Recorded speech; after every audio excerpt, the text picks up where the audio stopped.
pamoja na imani thabiti kuweza kufanikiwa.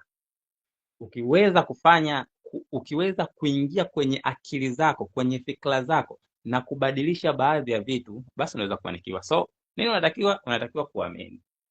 Msingi wa project yetu, msingi wa biashara hii ni imani. Mimi niliamini, ndio maana hadi sasa hivi ni mwanachama wa kampuni hii.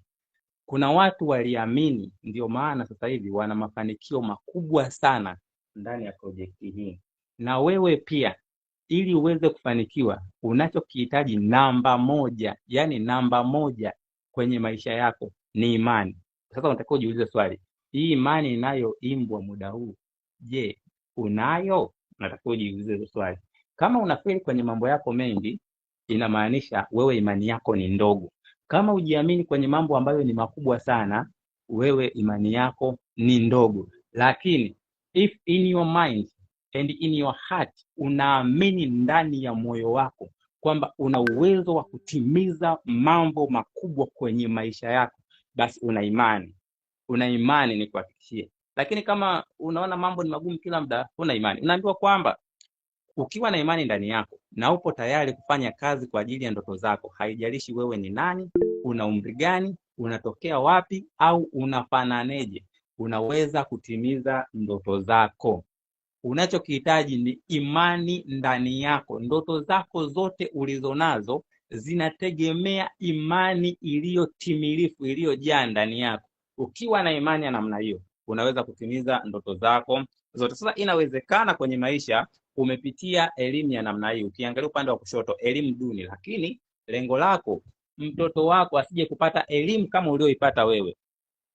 Hilo linawezekana kabisa. Linawezekana ndani ya project hii, linawezekana ukiwa na imani. Na kama inawezekana muda huu au kwenye maisha yako umepitia maisha ya familia isiyokuwa na uhuru wa afya na kipato, lakini unataka kujenga familia ambayo ina uhuru wa afya na kipato, mimi nikuhakikishie kwamba hilo linawezekana. Lakini pia inawezekana sasa hivi unatokea kwenye nyumba za kupanga Uswahilini na ndoto yako, yani kichwani mwako una ndoto kubwa ya kuja kumiliki nyumba ya ndoto yako. I believe that it is possible. Inawezekana. So sasa kwa nini tunasema inawezekana? Inawezekana kama ukiwa na imani ndani yako, na inawezekana ukiwa kwenye project hii. Ni project ambayo inaweza kukufanya ukatimiza ndoto zako. So unaambiwa kwamba ED Plan 3.0 itakupatia vitu vitatu. Kitu cha kwanza ni uhuru wa kipato, kitu cha pili uhuru wa afya, na kitu cha tatu uhuru wa muda. Hivi ni vitu vitatu ambavyo watu wengi siku hizi hawavipati vyote kwa pamoja. Unaweza kukuta ana uhuru wa kipato lakini hana uhuru wa afya. Afya yake imezorota. Ana uhuru wa muda ila ana uhuru wa afya lakini hana kipato. Kwa hiyo mtu kwenye ulimwengu wa sasa hivi kuvipata hivi vyote ni ngumu. Sasa project yetu inakwambia kwamba ukiwa ni mwanachama project hii, unaweza kuvipata hivi vyote kwa pamoja, vyote vitatu. Sasa utavipateje? Twende tukaangalie mbele. Lakini kabla tujafika mbele, nataka ujiulize swali. Kwa nini watu wengi wanabaki maskini? Kwenye haya maisha, kwa nini watu wengi wanabaki maskini? Kwenye haya maisha watu wanabaki maskini kwa sababu tofauti, lakini kuna mtu sababu zote anazo yeye. Sasa watu wanabaki maskini kwa sababu hawauamini uwezo walionao.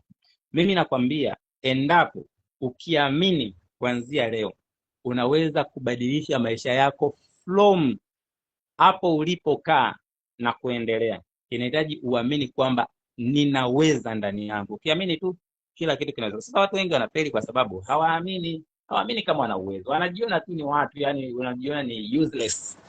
Wanajiona hivyo, hawawezi. That's why wanabaki kwa maskini. Lakini kitu kingine, wanaamini ajira pekee ndio chanzo cha kipato. Kuna mtu hawezi kufanya jambo lolote, anataka ajiriwe tu. Hiyo ndio imani yake. Ndio maana anabaki kuwa maskini hata kama akipata hiyo ajira. Lakini kitu kingine ni uoga kufanya maamuzi. Waswahili kwa haraka wanasema kwamba umaskini wako, uoga wako ndio umaskini wako.